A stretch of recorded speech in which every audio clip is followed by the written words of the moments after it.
నేను 17లో చంద్రబాబు నాయుడు గారికి, లోకేష్కి, పవన్ కళ్యాణ్కి నేను నమస్కారములు. నైనా నాకు న్యాయం చేస్తామని ఎన్ని మాటలు మీ చేతికి వచ్చినాను, ఎన్ని ఆఫీసులు తిరిగినాను, ఎన్ని ఎస్ఐలు చదివినాను, ఎవరు నాకు న్యాయం చేయలే. నా జాగా ఏమో వాళ్ళు ఇల్లులు కడుతున్నారని నేను 10 మాటలు తిరిగినాను. చంద్రబాబు నాయుడు గారు మాత్రం నీకు చేస్తానమ్మా అన్నాడు. మా ఇంటాయన నేను ఇద్దరం కూడా ఇంటికాడికి పోయి మాట అన్నాము. కలెక్టర్తో చెప్పినాడు, కలెక్టర్ చేస్తానన్నాడు. ఎవరు ఏం చేయలేదు. 3.5 ఎకరా రంగంపేటలో మాది. రామ్మూర్తి నాయుడు పక్కనే మా జాగా ఉంటే అమ్మేసి నేను ఆడ కొన్నాను. ఆయన 17లో తీసినాను. 17 నుంచి మేము ఆడికి పోలా. నా కోడలు అమెరికాలో గర్భంగా ఉంటే ఆడికి వెళ్ళిపోయినాము. మళ్ళీ 6 నెలల నుంచి తిరిగి వచ్చే కొందికి ఆడ నేను దున్ని పెట్టి చేసి పెట్టినటువంటి ఆయన నేను చదరం చేసి పెట్టినాను. చదరం చేసినప్పుడు ఎవరు రాలేదు. అప్పుడు ఎవరైనా వచ్చుంటే నేను నిలిపేసి ఉంటాను. అప్పటికి అగ్రిమెంటే రాసుకోనా, నేను రిజిస్ట్రేషన్ చేసుకోలే. అప్పుడు వాళ్ళు ఎవరు రాలేదు. మళ్ళీ వచ్చి అమ్మా ఇది మాది, ఇది గణపతి నాయుడు వచ్చి ఇది మాదమ్మా, వీలునామా రాసుండారా అని అన్నాడు. ఎట్టనైనా నేను ఓనర్ల చేత కొనుక్కుంటే మీరు వీలునామా అంటారంటే, లేదమ్మా మనం సాయంకాలం రాండి మనం మాట్లాడతాము అన్నాడు. మేము 10 మంది పోయినాం పసుపు వంకాలు ఎత్తుకొని ఇల్లు కడతామనేసి. సరేనే సాయంకాలం ఆయన ఇంటికి పోతే ఆయన ఇది ఎంఆర్ఓ సర్టిఫికేటు ఇది అనేసి ఇది మాదే, మాకు అక్క అని చెప్పినాడు. సరేనైనా అటైతే అనేసి నేను వచ్చేసినాం, మేమందరం వచ్చేసినాం. ఆ రోజు నుంచి నేను పోతానే ఉండాను. ఆడ పోయి జాగా కాడ ఇటుకరాయి తోలి సిమెంట్ కట్టి అన్నీ చేస్తే ఆ ఇటుకరాయి వాళ్ళు కట్టుకొని వాళ్ళు పెట్టుకొని ఇది మాది నువ్వు పో అనేసి నన్ను కొట్టి తర్వాత జేబీ శ్రీనివాసులు 10 మంది మగోళ్ళు వచ్చి నన్ను బట్టి కొట్టి నీ గుంతలేసి పూడ్చేయి, వాళ్ళు ఇల్లు కడతా ఉన్నారు, మాతో ఇల్లు కడతా ఉన్నారు. ఇల్లు కడితే నేను నాయన ఈ జాగా నాది, ఎవరిది కాదు నాది జాగా, మీరు కట్టుకుంటే ఎట్టా అంటే, మో నీదేమన్నా అంటే మళ్ళీ చూసుకుంటాం బో, ముసలి దాన్ని వేసి గుంతలేసి పూడ్చేయండి రా అని ఎట్టంటే వాళ్ళు తరుముకొని నన్ను కొడితే నేను అప్పుడు నాని జరిగిపోయినాను. ఇట మరి జాగా ఆక్రమించినాడు. అప్పుడు గవర్నమెంట్ మాది కాదు, మంది ఆకలి ఇచ్చినారన్నా ఇట ఉడకాడిస్తా ఉన్నారు. ఆ గణపతి నాయుడు వాళ్ళంతా అంటే నానిని పిలిచి, నాని గోపాల్ రెడ్డికి చూడు ఆయనదేమో అని చెప్పినాడు. సరే అన్నాడు. అట్లా నాని మమ్మల్ని ఒక 20-30 సార్లు నేను కలుస్తా ఉన్నాను ఇంటికాడికి పోయి. మా ఇంటిని ఆడంటే ఆడ నా ఏమైంది నా ఏమంటే, గోపాల ఇట మరి పోలీసు వాళ్ళు మారలేదు, ఎంఆర్ఓలు మారలేదు అని చెప్తా ఉన్నాడు. సరే మేము అట్లనేసే 2 ఏళ్ళు మేము అట్లే గడిపినాం. చేస్తాలే నాని నమ్ముకొని మేము అట్లే అనుకున్నాం. లాస్ట్కి నాని ఏం చేయలే. నేను పోయి జేబీ శ్రీనివాసుల జాతికి పోయి, నాయనా ఇది మా జాగా, ఇది మనం కూర్చొని మాట్లాడతాం, నా బిడ్డలకన్నా నేను కొన్నాను, నువ్వు ఇటు మాట్లాడితే కాదు అంటే నీకేమైనా సహాయం చేస్తాను, దీన్ని వదిలేండి అన్నాడు. నాకు ఇంకేం సహాయం కదా, నేను నా బిడ్డలకన్నా నేను కొన్నేమి, నువ్వు సహాయం చేసేదేమని నేను ఆ రోజే చెప్పిన. ఉండమ్మా కూర్చో తిను అన్నాడు. నాకు వద్దు నాయన అనేసి వచ్చే. ఈ ఆడంగల్లో నా పేరు నా జాగాలు ప్లాన్ ఇది.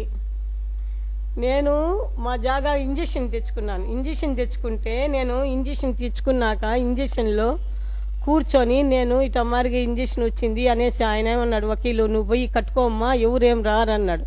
పోయినాను. కరెంటుకి అప్లై చేస్తే కరెంట్ ఇచ్చినాడు. రూమ్ కట్టినా. రాత్రి కరెంటు పెట్టినాడు, తెల్లారుకుని కరెంటు పీకి పారేసినారు. ఇప్పటికి కూడా ఈ కరెంటు కనిపించలే. నేను కరెంట్ ఆఫీస్లో కూడా పోయి కంప్లైంట్ చేసినాను, నా మీటర్ ఆడిపోయింది నాకు చూపి అని. ఆ పని చేసి ఆయన ఏమో సస్పెండ్ చేసినారమ్మా అని చెప్పినారు. మీకు డబ్బు ఉంది నాయన, మాకు డబ్బు లేదు, మమ్మల్ని బీదోళ్ళు ఇట్ట మరి కూడా కడిస్తే ఎట్లా? నా కొడుకు ఏదో అమెరికాలో సంపాదించి లోన్లు పెట్టి వాడిచ్చి నేను 3.5 ఎకరా మీరు తీస్తే మమ్మల్ని ఇట్ట నైనా నేను చెప్పేది ఎవరా అంటే, నా జాగా నాకు ఇచ్చేయండి, నాకు న్యాయం చేయండి. FIR కూడా రాసినారమ్మా. FIR ఎస్పీ గారు అంతా ఎంక్వైరీ చేసి మున్రాజమ్మ జాగాలో వీళ్ళు ఇది ఆక్రమించినారని చెప్పి FIR కూడా ఉందిమా. FIR కూడా రాసినారు. చంద్రబాబు నాయుడు అని చేయమంటాడు, వీళ్ళు చేస్తే కదా ఆయన ఆ నుంచి పంపిస్తాడు. ఇక్కడ కలెక్టర్ దగ్గరికి వస్తుంది, కలెక్టర్ చేసేలా. కలెక్టర్ నేను ఒక్కసారి కలిసినాను కలెక్టర్ని. అట్లే అమ్మ చేస్తామన్నాడు, అంతే. మళ్ళీ ఏంలే. మళ్ళీ నేను కలవలేదు. నేను ఎంతసేపు 40 ఏళ్ళ నుంచి పుట్టినప్పటి నుంచే మేము రంగంపేట సర్పంచ్ అండి. మా ఇంటాయన చిన్నప్పటి నుంచి గానిగాడేది నుంచి లోకేష్ని అడవికి కూడా మా ఇంటాయన దొడుక్కొమ్మినాడు. చిన్నప్పుడు లోకేష్ అడవి చూడాలంటే మా ఇంటాయన వీళ్ళంతా ఊర్లో వాళ్ళంతా పోయినాడు. మా జాగా ఆక్రమించింది ఆయన జేబీని ఆక్రమించుండేది. ఇప్పుడు జేబీని ఆయనకి పదవి ఇస్తే మంచి చేస్తాడని పదవి ఇచ్చాను నేను. దానికి పదవి తప్పు పట్ల ఉండాల్సిందే పదవి. కానీ నాకు న్యాయం చేయమని అడుగుతాను. ఇప్పుడు జేబీని కూడా నేను అదే అడిగేది. జేబీ ఇంటికి పోయి కూడా నాయన గొంతులు లోడొద్దని చెప్పు నాయన బాగు మనం నాది అని అంటే, పెద్దమ్మ అది వదిలేసి ఇంకేమైనా చెప్పు నేను సహాయం చేస్తా ఉంటే, నాకు ఇంకేం సహాయం కావాలి నాయనా. ఓనర్లకు కట్టలేదు నేను, నాకు ఓనర్లు ఆ రోజు రాయించినారు కాబట్టి దాని మీద నేను ఆయన ఇచ్చేసినాడు ఆ పత్రం మీద. కోర్టులో జరుగుతూ ఉంది కేసు. కోర్టు స్టే ఇస్తే నాకు ఇంజక్షన్ ఆర్డర్ ఇచ్చింది కోర్టు, ఒక ఫ్లాట్ మీదే ఇచ్చింది. నేను దాంట్లో ఇల్లు రూమ్ కట్టి కరెంటు పెడితే చూడండి, కరెంటు కూడా నేను రాత్రి 6 గంటలకి కరెంటు పెట్టేసి పోతే మీటర్ తిరగకుండానే తెల్లారకుంది పీకి పారేసినారని ఫోన్ వచ్చింది నాకు. అదే చంద్రబాబు నాయుడిని అదే అడిగేది నేను, నాకు న్యాయం జరగలేదు, నాకు న్యాయం జరగాలి అంతే. మన గవర్నమెంట్ వచ్చింది, చంద్రబాబు నాయుడు రోడ్డు షో వచ్చినప్పుడు అడిగినాడు మా ఇంటి ఆయన. అడిగితే చంద్రబాబు నాయుడు అప్పుడే నాని అక్కడే ఫోటోలు కూడా ఉండొచ్చు మా సాక్షికి, నానిని పిలిచి గోపాల్ రెడ్డిది ఏమైంది ముందు ఇది క్లియర్ చేయి అన్నాడు. మొన్నటి వరకు నాని నేను చేస్తానని ఇప్పుడు కాలెత్తేసినాడు. ఎన్నేళ్ళు ఊరికే ఉండాలి, ఎన్నేళ్ళు మా ఉండేది ఊరికే. చంద్రబాబు నాయుడిని 5 సార్లు కలిసినా నేను, 5 సార్లు. మొన్నైతే పర్సనల్గా సెక్రటేరియాలో కలిసేసి వచ్చిన. ఆయన ఏం చెప్తాడు, పోయినప్పుడంతా ఫోన్ చేస్తాడు, చెప్తాడు. ఎస్పీకి చెప్పినాడు, ఎస్పీ న్యాయం చేసినాడమ్మా. ఎస్పీ అన్నీ ఎన్క్వైరీ 6 నెలలు ఎన్క్వైరీ చేసినాడు ఎస్పీ, ఒక్కరోజు కాదు. ఎస్పీ గారు అంతా ఎన్క్వైరీ చేసి ఇది మున్రాజమ్మ జాగానే అని పేపర్కి కూడా వేసినారమ్మా, జ్యోతిలో అన్నిట్లో వేసి ఉన్నారు పేపర్కి. చూడండి నా సెల్లో కూడా ఉంది కావాలంటే. నేను 5 సార్లు పోయినాను. పవన్ కళ్యాణ్ మాత్రం వాళ్ళ పార్టీ ఆఫీస్కి పోయినా, ఆయన లేడు, వాళ్ళు ఉన్నారు, రాసుకొని ఇచ్చిన అర్జీ. అందరికి అర్జీ ఇస్తాను, ఏ ఆఫీసర్ చేయలేదమ్మా. ఆఫీసర్ ఆర్డీఓలో కూడా పోయి మీటింగ్ చేసినాను. ఆర్డీఓ ఆఫీస్లో ముఖాముఖి చెప్పినారు, ముఖాముఖి జేబీ వస్తున్నాడు, జేబీతో మాట్లాడని ఆఫీసు నా చేత చెప్పి పంపించినారు.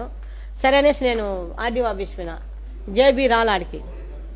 ఊరికనే వీడు గణపతి నాయులు ఆడ పనిచేసే వాళ్ళు అంతా బినామీ పేరు మీదే అంతా వాళ్ళు రాసుకోండి. జేబీది ఇది అర్థమైందా, ఒకరి మీద రాస్తారు, ఒకరి మీద రాస్తారు. ఇది జేబీది శ్రీనివాసులది బుక్కు, ఇది ఎస్పీ గారు ఇచ్చాడు నాకు. ఎస్పీ గారు అమ్మ, అంతకుముందు నాకు ఒక కాగితం కూడా తెలియదు అయింది, ఆయన పత్రాలు నాకు అందల. ఎస్పీ గారు అమ్మ ఇది నువ్వు నీ చేత ఉందా అన్నాడు. సార్ నా చేత ఎందుకుంటుంది సార్ అంటే, ఇది ఎత్తుకొని పోయి ఫైల్ చేసుకొని మళ్ళీ ఇక్కడ తెచ్చి స్టేషన్లో ఇచ్చే అన్నాడు. ఇప్పుడు ఆయన ఇచ్చినాడు కాబట్టి దీంట్లో అంతా వకీలు కూడా అలా అంటున్నాడు, ఎట్టమా ఇది బినామీ పేర్ల మీద రాసుకొని. వాళ్ళు ఇప్పుడైనా జేబీ స్పందిస్తాడేమో. జేబీకి పోతే న్యూస్, అయ్యో నాయనా జేబీ నాకు బిడ్డ మారిగమా, జేబీ నాకు బిడ్డ మారిగి ఏం చేస్తాడో వాళ్ళే చేయని న్యాయం అని నేను వదిలేస్తాను.